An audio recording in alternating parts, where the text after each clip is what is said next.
రాష్ట్రంలో తీవ్ర విషాదం చోటు చేసుకుంది. భారీ వర్షాలకు కొండ చర్యలు విరిగిపడిన ఘటనలో సుమారు 19 మంది ప్రాణాలు కోల్పోయారు. వాయనాడు జిల్లా మెప్పాడి ముండకై సమీపంలో ఈ ప్రమాదం చోటు చేసుకుంది. శిథిలాల కింద వందలాది మంది చిక్కుకున్నట్లు అధికారులు అనుమానిస్తున్నారు. విపత్తు నిర్వహణ బృందాలు అక్కడికి చేరుకొని సహాయక చర్యలు చేపట్టాయి. మృతుల సంఖ్య మరింత పెరిగే అవకాశం ఉందని అధికారులు చెబుతున్నారు. స్థానికుల కథనం మేరకు మంగళవారం తెల్లవారుజామున 2 గంటల ప్రాంతంలో కొండ చర్యలు విరిగిపడ్డాయి. ఆ విపత్తు నుంచి తీరుకోకముందే మళ్లీ 4 గంటల 10 నిమిషాల సమయంలో మరోసారి కొండ చర్యలు విరుచుకుపడ్డాయి.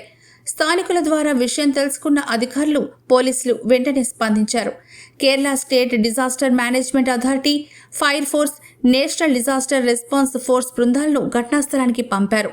అదనపు ఎన్డీఆర్ఎఫ్ బృందం కూడా వాయనాడుకు బయలుదేరింది. కన్నూరు డిఫెన్స్ సెక్యూరిటీ కార్ప్స్ నుంచి 2 బృందాలు కూడా సహాయక చర్యల్లో పాల్గొంటున్నాయి.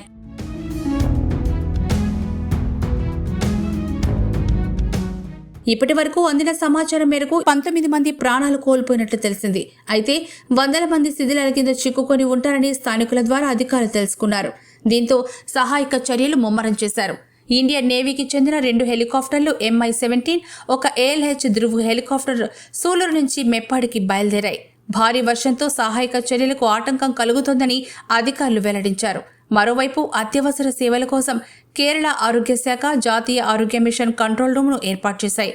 అత్యవసర సహాయం కావాల్సిన వారు 9656938689, 8086010833 నంబర్స్కు కాల్ చేయాలని అధికారులు సూచించారు.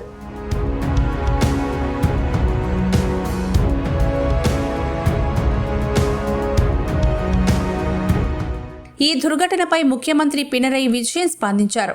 సహాయక చర్యలు ముమ్మరం చేయాలంటూ అధికారులను ఆదేశించారు. రాష్ట్ర మంత్రులు ఘటనాస్థలానికి చేరుకొని సహాయక చర్యలు పర్యవేక్షిస్తారని పేర్కొన్నారు. ఈ మేరకు సీఎంఓ కార్యాలయం ఒక ప్రకటన విడుదల చేసింది. మెప్పాడి ముండకైలో ప్రాంతంలో ఇప్పటి వరకు 5 మృతదేహాలను వెలికితీసినట్లు అధికారులు తెలిపారు. ఈ ఘటనలో వందలాది వాహనాలు కొట్టుకుపోయాయి. చురల్మల పట్టణంలో కొంత భాగం తుడిచిపెట్టుకుపోయినట్లుగా తెలుస్తోంది. మెప్పాడి ముండకాయ ప్రాంతంలో ఇంత పెద్ద విపత్తును ఎన్నడూ చూడలేదంటూ స్థానికులు ఆవేదన వ్యక్తం చేస్తున్నారు. ఈ విపత్తులో గాయపడిన 16 మందికి మెప్పాడిలోని ఓ ప్రైవేట్ ఆసుపత్రిలో చికిత్స అందిస్తున్నారు. వంతెన కూలిపోవడంతోనే అత్తమల, చురల్మల్కు రాకపోకలు నిలిచిపోయాయి.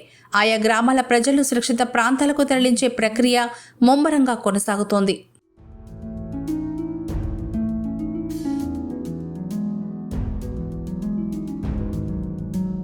మరోవైపు పాలక్కాడ్ జిల్లాని కుండపోత వర్షాలు కుదిపేస్తున్నాయి.